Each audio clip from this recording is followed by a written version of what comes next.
இந்த உலகத்திலே நல்ல மனுஷியாரு? உங்க அம்மாவும் நீனும். கெட்ட மனுஷி? எங்க அம்மாவும் எங்க அக்காவும். இந்த உலகத்திலே நல்ல மனுஷன் யாரு? உங்க அப்பாவும் தம்பியும்.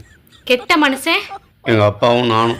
இந்த உலகத்திலே எனக்கு ரொம்ப பிடிச்ச இடம் எது? உங்க வீடு. பிடிக்காத இடம்? எங்க வீடு. இந்த உலகத்திலே ரொம்ப நல்ல சொந்தக்காரங்க யாரு? உன்னோட சொந்தக்காரங்க. சொந்தக்காரங்களிலே கெட்ட சொந்தக்காரங்க? ஏன் சொந்தக்காரங்க? இதை புரிஞ்சுக்கிறதுக்கு 10 வருஷம் ஆச்சா? தப்பிச்சு. என்ன சாப்பாடு செய்ய? உனக்கு பிடிச்சது ஏதோ அதை செய்யுமா? வாசமுள்ள ரோசாவா கட்டரும்பு மொச்சுதுன்னு சொன்னாங்க. அதான் கட்டரும்பு வச்சிருச்சுன்னு சொல்லிட்டாங்களே.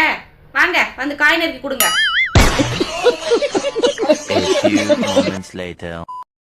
ஹாய் ஃப்ரெண்ட்ஸ், நீங்கள் யாராவது சூனியக்காரி பார்த்துருக்கீங்களா? என் பொண்டாட்டியை பாருங்க. நீ சூனியக்காரி பார்த்துருக்கீங்க? நான் பார்த்தது இல்ல. அவங்களும் பார்த்தது இல்லையா? நீ பார்த்தது இல்ல? நான் பார்த்தது இல்ல. அவங்க பார்த்தது இல்ல. யாரும் பார்க்கல.